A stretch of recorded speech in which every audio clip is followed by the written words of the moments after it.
ఈ పాత్ర స్వభావాన్ని ప్రపంచానికి అందించడానికి ఇతరులు ఆమె ఆమెను చూసి విషయాలు చెప్పినటువంటి కథనం. మనకందరికీ తెలుసు, మణి తన 13వ సంవత్సరంలో బాబాతో కలిసి ఆశ్రమంలో జీవించడానికి వచ్చేసింది. అలాగే 1969లో బాబా శరీర త్యాగం చేసిన నాటి నుండి 27 సంవత్సరాలు, అంటే 1996వ సంవత్సరంలో ఆమె తిరిగి బాబాను చేరే వరకు బాబా సేవలో జీవించింది. బాబా పని కొరకు ఆమె అనేక ఉత్తరాలు వ్రాసింది, డైరీలు వ్రాసింది. తర్వాతి కాలంలో 2 పుస్తకాలు కూడా రచించింది. 1976వ సంవత్సరం నుండి ఆమెకు సహాయకులుగా కొంతమంది వచ్చి చేరారు మెహరాజాద్లో. అంటే 20 సంవత్సరాలు ఆమెతో గడిపినటువంటి సన్నిహితులు కొంతమంది ఉన్నారు. హెదర్ నాడెల్ కూడా ఆమె సహాయకురాలిగా పనిచేసింది. అప్పటి నుండి తన పనిలో సహాయం అందించే వారికి, మెహరాబాద్లో నివసించే వారికి, అలాగే బాబాను సందర్శించి మెహరాజాద్ సందర్శన కొరకు వచ్చినటువంటి వారందరికీ, బాబా ప్రేమికులకు ఆమె తన జీవితం గురించి, అలాగే బాబా కార్య విధానం గురించి చాలా విషయాలు చెప్పింది. ఆమెతో మిగిలిన వాళ్ళందరూ కూడా అనేక విధాలుగా ఆమెను ప్రేరణ చేసి ఆమె ద్వారా అనేక విషయాలు తెలుసుకున్నారు. ఆవిడ మాట్లాడినటువంటి మాటల్లో ఎన్నో వ్యాఖ్యానాలు చేసింది. అలాగే ఎన్నో విషయాలు కథలుగా చెప్పింది. ఆ విషయాలన్నీ కూడా సేకరించి ఈ పుస్తకానికి మూలాలుగా తయారు చేశారు అనేక మంది. ఆమె రచనలు, అలాగే ఆమె చేసినటువంటి రికార్డులు, ఆమె ప్రసంగాలు, మండలి వారితో ఆవిడ కలిసినప్పుడు బాబా ప్రేమికులతో వాళ్ళందరితో కలిసి చేసినటువంటి సంభాషణలు, ఇవన్నీ ఈ పుస్తకానికి మూలాలు. బాబా తన దేహాన్ని విడిచిపెట్టిన నాటి నుండి మెహరాజాద్ మండలి హాల్లో సమావేశమై యాత్రికులతో తన జీవిత దైవీ మాధుర్యం గురించి చెప్పిన విషయాలన్నీ కూడా ఈ పుస్తకంలో పొందుపరచబడి ఉన్నాయి. ఆమెకు ఒక గొప్ప కళ ఉంది. అది ఏమిటి అంటే కథలను అందంగా చెప్పడం, హావభావాలతో, అంటే యాక్ట్ చేసి చెప్పడం, నటించి చూపించడం ఆవిడికి చిన్నతనం నుండి అబ్బినటువంటి కళ. ఆమె నుండి అనేక విషయాలు బాబా ప్రేమికులందరూ కలిసి ఆడియోలు చేశారు, వీడియోలు చేశారు. అలా అనేక ఆడియోల్లో, వీడియోల్లో ఇంటర్వ్యూలు చేసి మండలి స్టోరీస్ అని అనేకం భద్రపరచబడి ఉన్నాయి మనందరి కోసం కూడా. అలా వాటినన్నిటినీ సేకరించి ఈ పుస్తకం తయారు చేయబడి ఉంది. ఇక మనమంతా ఎదురు చూస్తున్నటువంటి అసలైన కథలోకి వెడుతున్నాం. దీని శీర్షిక ద న్యూ మూన్, అంటే తెలుగులో అమావాస్య అంటారు, లేదా నెలబాలుడు మనకి కనిపించేటటువంటి విధియనాడు కూడా కావచ్చు. ఇక నుండి మణిజ చెప్పినటువంటి విషయాలే ఎక్కువగా ఇందులో ఉంటాయి. ఆ రోజు సాయం సమయం షెరియార్జీ, షిరీన్ ఇద్దరు అలవాటు ప్రకారం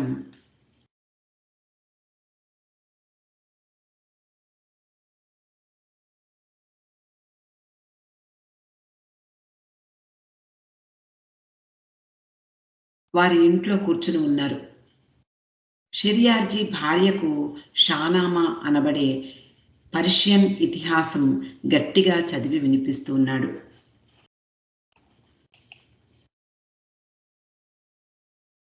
యువరాణి మణీజా కథ వరకు వచ్చారు వాళ్ళు. అంటే ఆ షానామా అనేటటువంటి పర్షియన్ మత గ్రంథంలో ఒక యువరాణి యొక్క కథ ఉంది. ఆవిడ పేరు మణీజా. ఆ కథ వరకు వాళ్ళిద్దరూ కూడా వచ్చారు. అది వారు అప్పటికి పంప్కిన్ హౌస్లో కూర్చుని ఉన్నారు. మనమంతా పూనా వెళ్ళినప్పుడు బాబా ఇంటిని సందర్శిస్తూ ఉంటాం ప్రేమికులందరూ. దానికి ఎదురుగా ఉన్నటువంటి పంప్కిన్ హౌస్ అందరం చూసే ఉంటాము.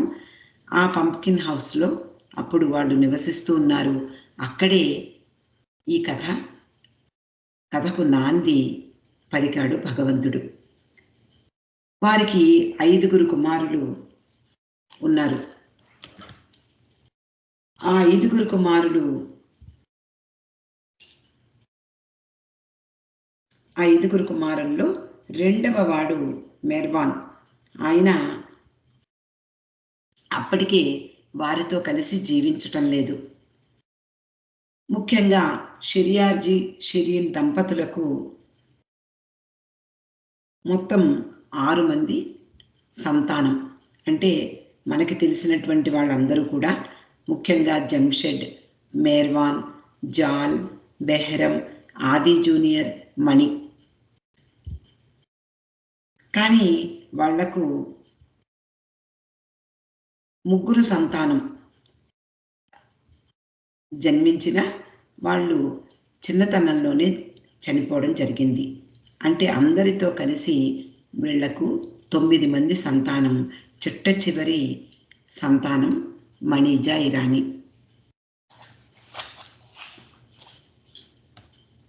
ఆనాడు మణీజా యువరాణి కథను వినిపిస్తుండగా షిరీన్ మాయికి నొప్పులు ప్రారంభమయ్యాయి. వెంటనే డేవిడ్ ససూన్ హాస్పిటల్కి తీసుకువెళ్లారు. పిల్లలందరూ కూడా అక్కడే జన్మించారు. కొంత సమయం గడిచింది. ఆవిడ ఒక ఆడపిల్లకు జన్మనిచ్చింది. అది 1918 డిసెంబర్ 15వ తేదీ. ఆకాశంలో నెలబాలుడు దర్శనమిచ్చాడు. మొదట వారా పాపకు చందన్ అని పేరు పెట్టాలనుకున్నారు. కానీ షిరీన్ మాయి ఆ పేరు పాతది కాబట్టి కొత్త పేరు పెడదాము అని ఆలోచించింది. అంతకుముందే తన భర్త అయినటువంటి షెరియార్జీ షానామా అనేటటువంటి పర్షియన్ మత గ్రంథంలో వినిపించినటువంటి యువరాణి మణీజా కథ గుర్తుకు వచ్చింది. కాబట్టి ఆమె మణీజా పేరు పెడదాము అని నిర్ణయించుకుంది.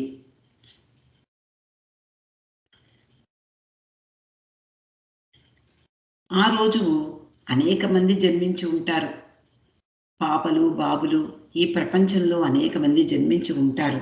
కానీ ఈ పాపకు చాలా భేదం ఉంది అంటోంది ఈవిడ.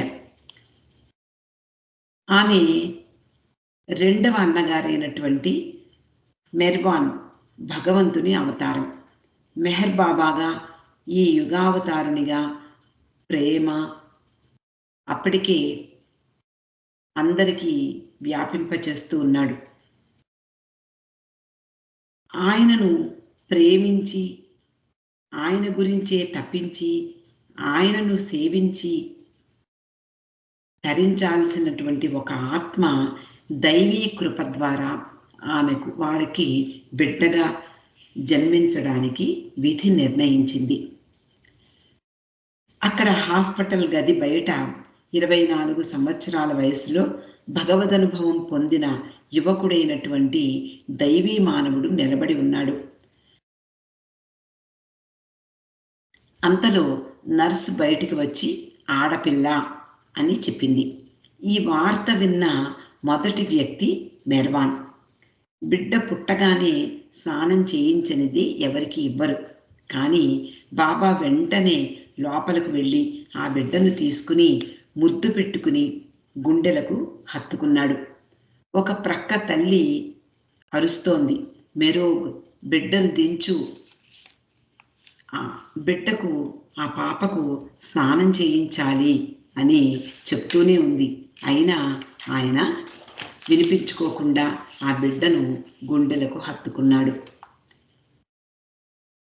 అలా జన్మించిన క్షణం నుండి ఆ బిడ్డ బాబాకు చెందినదైపోయింది. వారి మధ్య జోక్యం చేసుకునేవారే లేరు. ఒకరికి ఒకరుగా జన్మించారు. తర్వాతి కాలంలో మణిని ఎవరైనా బాబా వద్దకు ఎలా వచ్చారు అని అడిగితే వాళ్ళందరికీ మణి సమాధానం చెప్పేది. ఏమని అంటే, నేను బాబా వద్దకు రాలేదు, బాబాయే నా వద్దకు వచ్చారు అనేది. ఇది ప్రారంభం. అనేక జన్మ జన్మల బంధం, తీవ్రమైన తపనకు కొనసాగింపు. మణి ఎప్పుడు నేను బాబాతో ఉండాలనే ఒకే ఒక ఆశయంతో జన్మించాను అనేది. ఇది భగవంతుని సోదరి యొక్క కథకు నాంది. తర్వాత శీర్షిక అత్యున్నతమైన అధికారిక స్వరం. మణి కథ నిజానికి ఆమె తండ్రి షెరియార్జీ చాలా కాలం కిందట భగవదన్వేషణలో ఎడారిలో తిరుగుతున్న సమయంలో ఆయనకు వినిపించిన స్వరంతో ప్రారంభమైనది అని చెప్పవచ్చు. ఆ స్వరమే వినిపించకపోతే షెరియార్జీ ఒక తండ్రిగా మారి ఉండేవాడే కాదు, ఒక కుటుంబాన్ని ఏర్పాటు చేసుకుని ఉండేవాడే కాదు. దైవీ మానవుడు ఆయనతో పాటు ఆయనను సేవించే తోబుట్టువులు ఆ కుటుంబంలో జన్మించాలి అనేది దైవ నిర్ణయం. అతడు పర్షియాలో తన ఇంటిని విడిచిపెట్టి 10 ఏళ్ల వయసు నుండి ప్రాపంచిక సంబంధాలను తెంచుకుని ఒకే ఒక లక్ష్యంగా భగవంతుని కనుగొనడానికై తన జీవితాన్ని అంకితం చేసిన వ్యక్తి. 1970 అలాగే 80, 90 దశకాలలో మెహరాజాద్ మండలి హాల్లో మెహరాబాద్ వచ్చే యాత్రికులతో మణి తన తల్లిదండ్రుల గురించి చాలాసార్లు చెప్పడం హెదర్ నాడిల్ వింది. ఆమె చిన్నతనంలో తన తండ్రిని ఆనాటి అసలు కథను చెప్పమని వేధించేది, అర్థించేది. భారతదేశంలో 10 ఏళ్లు సంచరించినప్పుడు, అంటే షెరియార్జీ మొత్తం చిన్నతనంలో 10 సంవత్సరాల వయసులో తన దేశాన్ని, తన ఇంటిని వదిలిపెట్టి పాదచారియే నిజమైనటువంటి ఒక ఫకీరుగా తన జీవితాన్ని ప్రారంభించి అనేక ప్రాంతాలు తిరిగి తిరిగి భారతదేశం వస్తాడు. భారతదేశంలో మొత్తం 10 ఏళ్లు సంచరించాడు. అలా సంచరించే సమయంలో ఒకనాడు దాహంతో నాలిక పిడిచకట్టుకుపోయి ఇక మరణించే దశకు చేరుకుంటాడు. ఆ సమయంలో భగవంతుని ఎంత గట్టిగా ఎలుగెత్తి ప్రార్థించాడో, ఎలుగెత్తి భగవంతుని కోసం అరిచాడో ఆ విషయాన్ని మణికి చెప్తూ ఉండేవాడు. అకస్మాత్తుగా ఆ సమయంలో ఎక్కడి నుండో ఒక 2 వ్యక్తులు ప్రత్యక్షమయ్యారు.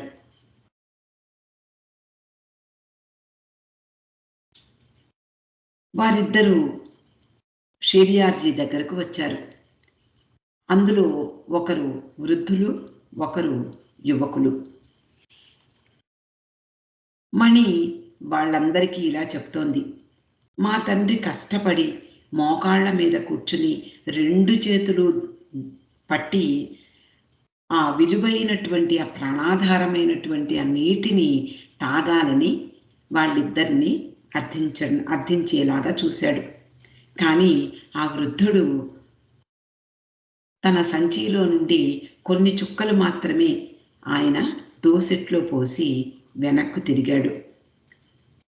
ఆ 2 చుక్కలను ఎంతో ఆత్రంగా సేవించినటువంటి షెరియార్ తిరిగి ఇంకా మరికొంత నీటిని అర్థించిన అతన్ని నిర్లక్ష్యం చేస్తూ వాళ్ళిద్దరూ మౌనంగా తప్పుకున్నారు. షెరియార్జీ మళ్ళీ సొమ్మసిల్లి పడిపోయాడు. కాసేపటికి తెప్పరిల్లి చూడగా అక్కడే నిశ్చలంగా ఇంకా నిలబడి ఉన్న వారిని చూశాడు. ఈసారి యువకుడు ముందుకు వచ్చి నీటిని అందించాడు. దోసిలి పట్టాడు షెరియార్. అతడు అంతకు ముందులా కొంత నీటిని మాత్రమే పొయ్యకుండా షెరియార్జీ దాహం తీరేలా నీటిని అందించాడు. అలా కడుపు నిండా నీటిని తాగినటువంటి షెరియార్ వారికి కృతజ్ఞతలు చెప్పడానికై తలెత్తి చూడగా అక్కడ వారిద్దరూ కనిపించలేదు. కనుచూపు మేరలో వారి జాడ కూడా కానరాలేదు. అదంతా ఎడారి. అప్పుడు అతడు ఎవరికి కృతజ్ఞతలు చెప్పాలి? అప్పుడు అతనికి అర్థమైంది, తన ఆవేదనకు భగవంతుడే స్వయంగా సమాధానమిచ్చాడు అని గ్రహించాడు. భగవంతుని గురించి తపించే తన తండ్రి అయినటువంటి షెరియార్కి తాను భగవంతుడే కొడుకుగా జన్మించాడు. 1968లో కూడా బాబా తన కార్యం చివరిలో నిమగ్నమై ఉన్న సమయంలో కూడా తన తండ్రి అయినటువంటి షెరియార్జీని గుర్తు చేసుకున్నారు బాబా. మణి అంటోంది, మేమంతా గురుప్రసాద్లో బాబా గదిలో కూర్చుని ఉన్నాం.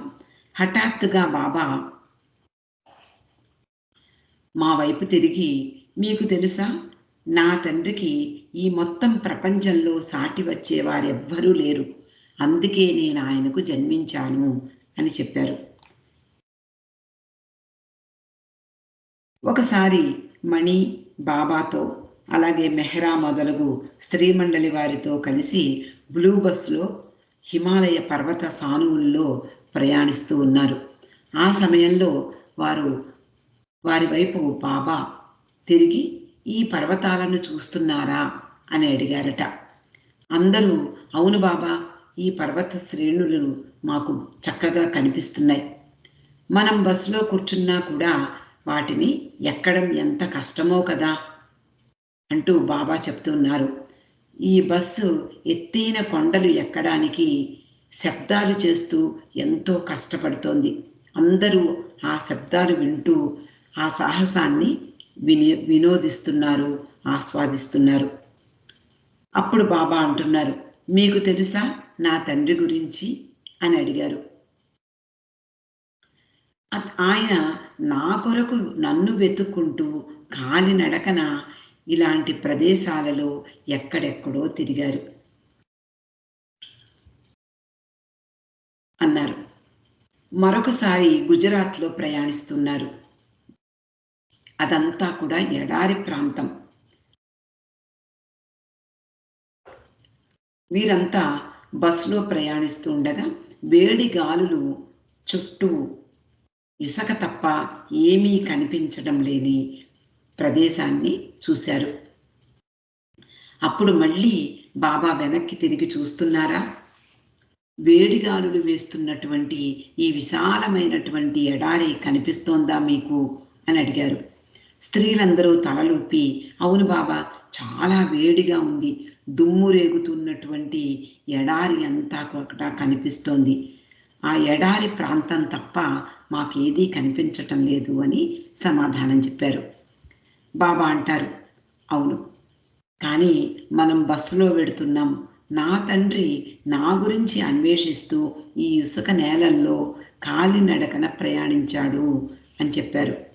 బాబా చెప్పినట్లుగా షెరియార్జీ చిన్న వయసులో భగవంతుని కనుగొనాలనే తపనతో ఉత్తర భారతదేశంలోని ఈ పర్వత ప్రాంతాలలో, ఎడారులలో, నిర్జన ప్రదేశాలలో తిరిగారు. ఒకరోజు పూర్తిగా అలసిపోయి నిరాశతో శక్తిహీనుడై ఆ క్షణంలో ఒక స్వరం వినిపించింది. మణి దాన్ని voice of the highest command అంటే అత్యున్నతమైన అధికారిక స్వరంగా అభివర్ణించేది. తిరిగి ప్రపంచంలోకి తిరిగి వెళ్ళు, అక్కడ వేచి చూడు అని చెప్పినటువంటి ఆ అధికారిక స్వరాన్ని విన్నాడు షెరియార్. అతడు కోరుకున్నది తాను ఒంటరిగా సాధించలేడు, కానీ అది అతని రెండవ సంతానం ద్వారా సిద్ధిస్తుంది అని విన్నటువంటి షెరియార్జీ పూనా నగరానికి తిరిగి వస్తాడు. భగవంతుని లీల అతని జీవితాన్ని పూర్తిగా మార్చివేసింది. ఇక షెరీన్మాయి గురించి మణి చెప్తోంది. ఆకాశవాణి స్వరం అవతార పురుషుడైనటువంటి మెహర్ బాబా యొక్క తండ్రి దారిని మళ్లించింది. ఆ నాటకంలో తల్లిని ఎలా తీసుకొచ్చారో చూడండి. ఇది మరొక కథ. చిన్నారి మణి మరీ చెప్పించుకుని విన్నటువంటి కథ ఇది. ఆమె తల్లి తండ్రి ఎలా కలుసుకున్నారు, వారి వివాహం ఎలా జరిగింది, ఎలాంటి పరిస్థితుల్లో జరిగింది అని పదే తల్లిని అడుగుతూ ఉండేది. ఈ విషయాలను మణి గుర్తు చేసుకుంటూ మండలి హాల్లో చెప్తూ ఉండేది. షిరీన్మాయిగా అంటే షిరీన్మాయి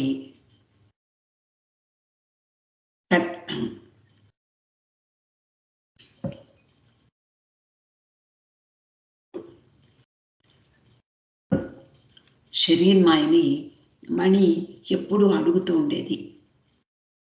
ఆమె చిరునవ్వు నవ్వుతూ తన తండ్రి ఎదురుగా, అంటే తన భర్త అయినటువంటి షెరియార్ ఎదురుగా చెప్తూ ఉండేది.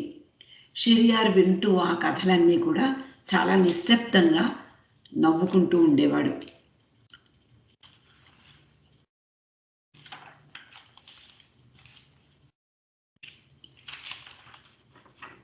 అలాగే లేకపోతే కొన్ని విషయాలు వింటూ మురిసిపోతూ ఉండేవాడు కూడా.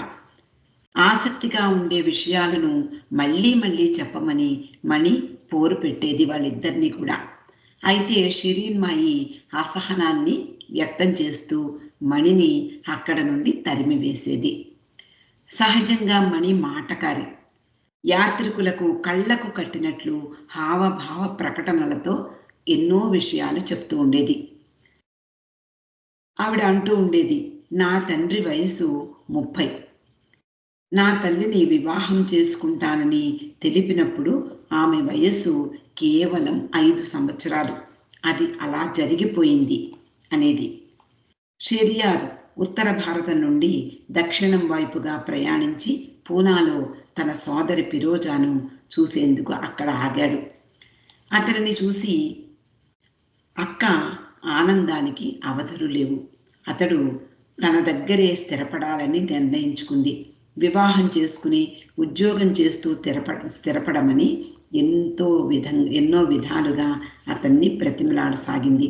షెరియార్జీ నవ్వి ఊరుకునేవాడు. అంతలో వారి ఇంటి ముందు నుండి 5 సంవత్సరాల చిన్నారి చేతిలో పలకతో స్కూలుకు వెడుతూ కనిపించింది. చిన్న గౌను వేసుకుని ఎర్రటి ఇజార్ ధరించింది. చిన్న జడ, దానికి ఎర్ర రంగు రిబ్బను. షెరియార్జీ ఆ పాపను చూడగానే తన సోదరి ఫిరోజాతో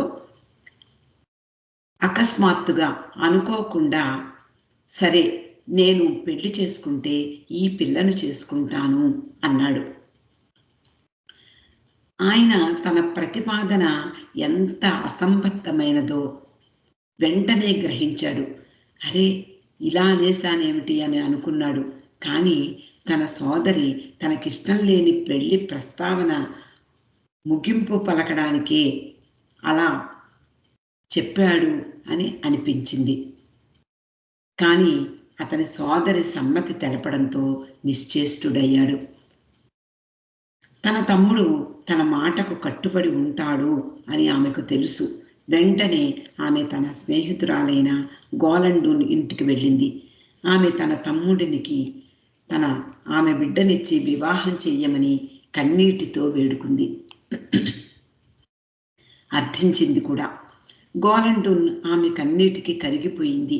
తన 5 సంవత్సరాల కూతుర్ని 30 సంవత్సరాల డెర్విష్కి ఇచ్చి వివాహం చేస్తానని మాట ఇచ్చింది. ఆమె భర్త దోరబ్ ఇంటికి వచ్చి విషయం తెలుసుకుని మండిపడిపోయాడు. మండలి హాల్లో మణి మాట్లాడుతూ వారిద్దరి మధ్య రోజు గొడవలు జరిగేవి.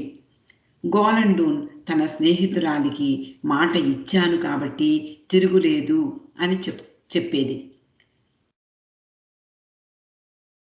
దోరబ్ ఏమైనా ఒప్పుకోలేదు. సంవత్సరాలు గడిచాయి. షిరీన్ల పెళ్లికి అతడు హాజరు కాలేదు.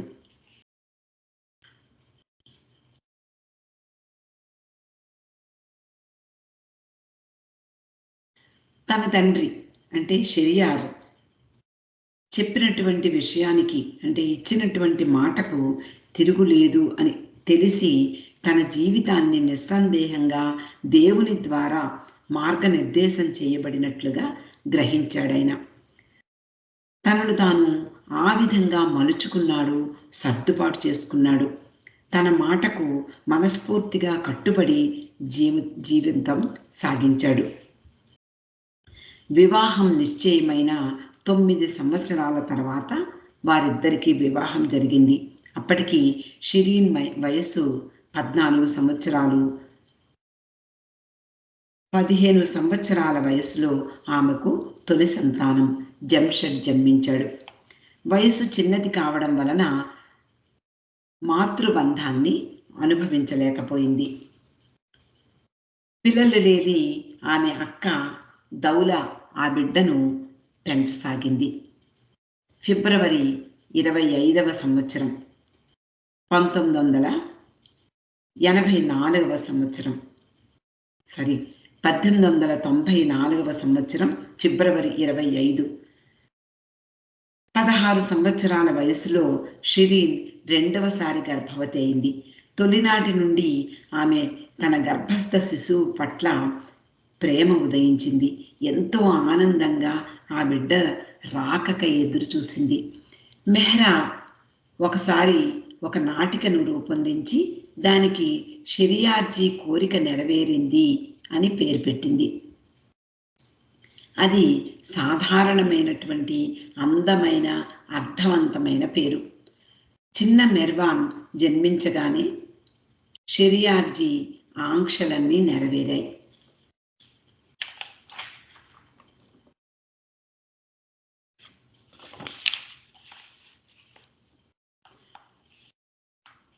ఆ చిన్న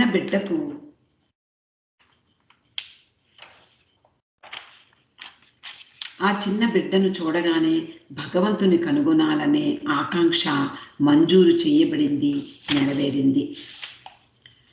మణి తరచు చెప్పేది, వారికి ఎవరు జన్మించారో తన తండ్రికి తెలుసు.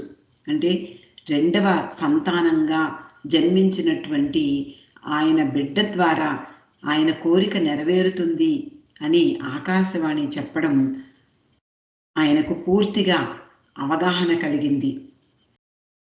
వాళ్ళిద్దరికీ ఎవరు జన్మించారో ఆయనకు పూర్తిగా తెలుసు. ఇలా చెప్తూ ఉండేది. మెర్వాన్ జన్మించడానికి 2 రోజుల ముందు షిరీన్ మాయికి ఒక కల వచ్చింది. ఆమె తన డెలివరీ కోసం డేవిడ్ ససూన్ హాస్పిటల్లో చేరింది. మణి ఈ విధంగా చెప్తోంది. నా తల్లి కలలో ఆమె తన ఇంటి ద్వారం వద్ద నిలబడి ఉంది. ఆమె చేతిలో చిన్న బిడ్డ ఉంది. ఆమె ముందు జన ప్రవాహం కదిలి వెళ్ళిపోతూ ఉంది. అనేక మంది ప్రజలు ఉన్నారు. అనేక మంది రకరకాల ప్రజలు ఉన్నారు. నల్లవారున్నారు, తెల్లవారున్నారు, పసుపు రంగు వారున్నారు, గోధుమ రంగులో ఉన్నవారు ఉన్నారు. అలాగే వృద్ధులు ఉన్నారు, యువకులు ఉన్నారు. విశాలమైనటువంటి నదీ ప్రవాహంలా వెళ్ళిపోతూ ఉన్నారు. ఆ ప్రవాహం, జన ప్రవాహం అంతా కూడా ముందుకు కదిలి వెళ్ళిపోతూ ఉంటే ప్రపంచమంతా ఆమెను దాటి వెడుతున్నారా అనే అనిపించింది ఆమెకు. వెళ్ళేవారు ఆగకుండా వెడుతూ ఆమె వైపు తలలు తిప్పారట. వారంతా ఆమె చేతిలోని బిడ్డ వైపు చూస్తున్నారు. అలా ప్రజలంతా అనంతంగా ప్రవాహంలా ముందుకు సాగిపోతున్నారు. ఇది ఆమెకు వచ్చిన కళ. ఉదయం తెల్లవారగానే ఆ కళ గురించి తల్లికి చెప్పింది. అంటే గోలండూన్కి వివరించింది షిరీన్. ఆమె పర్షియా నుండి వచ్చిన అందమైన మహిళ, చురుకైనది, తెలివైనది కూడా. మణి అమ్మమ్మైనటువంటి గోలండూన్ తన కూతురైనటువంటి షిరీన్ తోటి ఇలా చెప్పింది. ఓ షిరీన్, నీకు వచ్చిన కళ సామాన్యమైనది కాదు, చాలా అర్థవంతమైనది. నీకు పుట్టబోయే బాలుడు చాలా చాలా గొప్పవాడవుతాడు. అంత గొప్ప మహానుభావుడు నీకు జన్మించబోతున్నాడు అని చెప్పింది. కానీ షిరీన్ తన భర్తకు చెప్పినప్పుడు ఆమె వైపు, అంటే ఈ మాటలే తన భర్తకు చెప్పినప్పుడు, తన కళ గురించి షిరీన్ వివరించినప్పుడు షెరియార్ మాత్రం ఆమె పట్ల గొప్ప గౌరవ భావంతో చూస్తూ ఉన్నాడు. షిరీన్, మనకు పుట్టబోయే బిడ్డ ఎవరో నీకు తెలియదు సుమా, నాకు తెలుసు అన్న భావనతో ఆయన చెప్తూ ఉండేవాడు.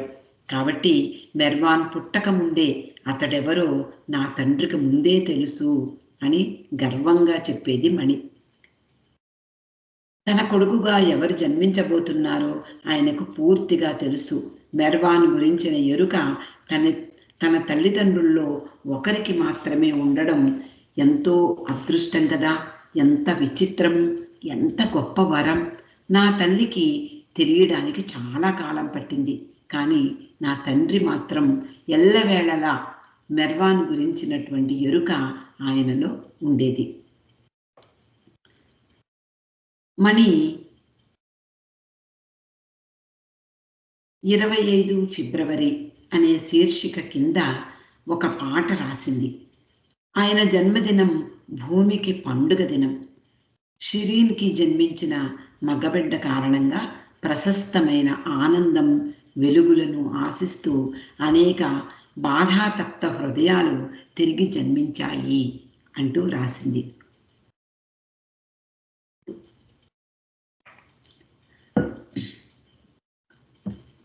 బాబా ప్రపంచానికి తెలిసినట్లుగా 1894 సంవత్సరం ఫిబ్రవరి 25న డేవిడ్ ససూన్ హాస్పిటల్లో అవతార్ మెహర్ బాబా జన్మించారు. ప్రపంచం యొక్క హృదయం ఆనందంతో ఉపశమనం పొందిందా అన్నట్లుగా నెట్టూర్చినట్లుగా మనం ఊహించుకోవచ్చు. భగవంతుని అపురూపమైనటువంటి దాతృత్వానికి గుర్తుగా విశ్వమంతా ఆ ఘనతను పొందిందా అనిపించింది. షిరీన్ మాయి బాబా జన్మించిన క్షణం నుండి అతన్ని చాలా అమితంగా పిచ్చిగా ప్రేమించసాగింది. ఆయన స్థాయి ఆమెకు అర్థం కాకపోయినా, తనకు వచ్చిన కళను గురించి అవగాహన పూర్తిగా లేకపోయినా పూర్తిగా పక్కన పెట్టి ఆమె అతడే తన మొదటి బిడ్డగా ఆరాధించింది, సేవించింది, ప్రేమించింది. అందరికీ తన మొదటి బిడ్డగా సూచించేది. మణి తాను తరచుగా తన తల్లి మెర్వాన్ నా అత్యంత అందమైన బిడ్డ అని చెప్పడం వింది. అత్యంత సుందరంగా బంగారు రంగు జుట్టును, అంటే మెర్వాన్ యొక్క జుట్టును వర్ణిస్తోంది. ఎంతో సుందరమైనటువంటి అందమైనటువంటి బాలుడు, బంగారు రంగులో ఉండేది ఆయన జుట్టు. అటువంటి శుతిమెత్తని ఆయన బంగారు రంగు వర్ణం కలిగినటువంటి ఆ జుట్టుని కత్తిరించడానికి ఆవిడకి మనసు అంగీకరించలేదు. అందువలన మెర్వాన్ ఉంగరాల జుట్టు భుజాలపై వేలాడుతూ ఉండేది. 5 సంవత్సరాలు వచ్చే వరకు అలాగే ఉండేది. ఆ రోజుల్లో అది చాలా సాధారణం. తెలియని వారు ఆ బిడ్డను ఒక యూరోప్కు చెందినటువంటి వ్యక్తేమో అని భావించేవారట. నా తల్లి అతని కొరకు కలలు కనేది, ఎన్నో ఆశలు పెట్టుకునేది అంటోంది మణి. మెర్వాన్ పెద్దవాడయ్యాక అతన్ని ఇంగ్లండ్ పంపించి చదివించాలని ఆతృతపడేది షిరీన్. పెద్ద పెద్ద చదువులు చదివించాలని, లేదా లండన్ కానీ, యూరోప్ కానీ పంపించాలని ఎంతో ఆశలు పెట్టుకుంది. అయినప్పటికీ మణి తర్వాత ఆమెతో చెప్తుంది, "నువ్వు కలలు గన్నావు, అయినా ఆయన వెళ్ళలేదు. కానీ తర్వాతి కాలంలో నీ మెర్వాన్ విదేశాలకు వెళ్ళాడు కదా, అనేక సార్లు వెళ్ళాడు కదా" అంటూ తల్లిని ఆట పట్టించేది మణి.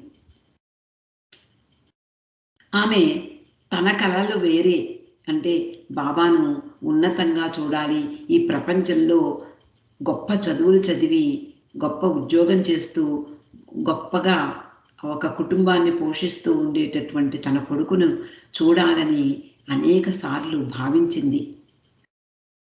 కాబట్టి తన కలలు వేరే ఉన్నప్పటికీ మణి చెప్పినట్లుగా నీ కొడుకు ఎన్నోసార్లు విదేశాలకు వెళ్ళాడు చూసావా అని ఆట పండించడం చూసి ఆమె చిన్నగా అవును అన్నట్లుగా తల ఊపుతూ ముసిముసిగా నవ్వుకునేది. మణి చెప్పినట్లుగా మెర్వాన్ పూనాలో అతని తల్లిదండ్రుల మధ్య, ఆరాధించే బంధువుల మధ్య పెరిగి పెద్దవాడయ్యాడు. ఒక పెద్ద తాచుపాముతో ఆడుకోవడం, తొక్కిసలాట మధ్యలో ఒక నీటి గేదెచే రక్షింపబడడం మొదలగు అసాధారణ సంఘటనలతో ఆయన బాల్యం గడిచింది.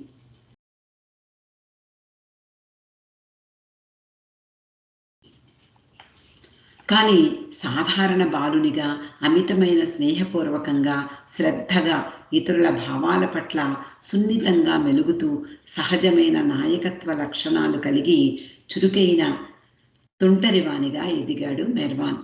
బడికి వెళ్ళేవాడు, గోళికాయలు ఆడేవాడు, గాలిపటాలు ఎగరవేసేవాడు, పాటలు పాడుతుండేవాడు. ఇరుగు పొరుగు వారు అతని స్వర మాధుర్యాన్ని చాలా కాలం గుర్తుంచుకున్నారు. ఉదయాన్నే పర్షియన్ భాషలో పాటలు పాడుతూ ఉండగా అందరూ తమ పనులు మాని వింటూ ఉండేవారు. ఇక్కడ మనకి కృష్ణుడు వేణువు ఊదే సమయంలో గోపికలందరూ, ఆ గోకులంలో ఉండే వాళ్ళందరూ కూడా ఎంతో ఆసక్తితో ఆయనను చేరుకోవడం అనే సంఘటన కళ్ళకు కట్టినట్లుగా కనిపిస్తుంది. నిజమే, మెర్వాన్ ఎవరో షెరియార్జీకి తెలుసు. షిరీన్మాయి ఇరిచి తల్లి అయినటువంటి గాయమాయితో చెప్తూ ఉండేది. బాబా చిన్నపిల్లవానిగా ఉన్నప్పుడే షెరియార్జీ గదిలోకి వెళ్ళగానే షెరియార్జీ చేస్తున్న పనిని ఆపి లేచి నిలబడేవాడు.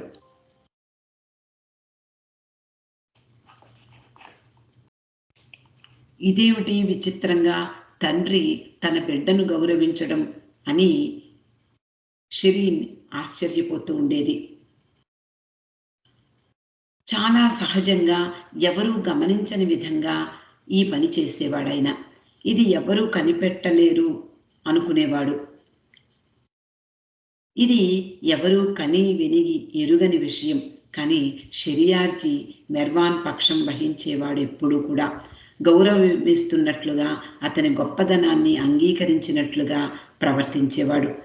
షిరీన్మాయి ఈ విషయాన్ని గ్రహించిన ఆయనకు తెలియనిచ్చేది కాదు. ఇలా షెరియార్జీ గాయమాయికి చెప్పినటువంటి విషయం ఇక్కడ ఈరోజు ముగిద్దామండి. అవతార్ మెహర్ బాబా కీ జై.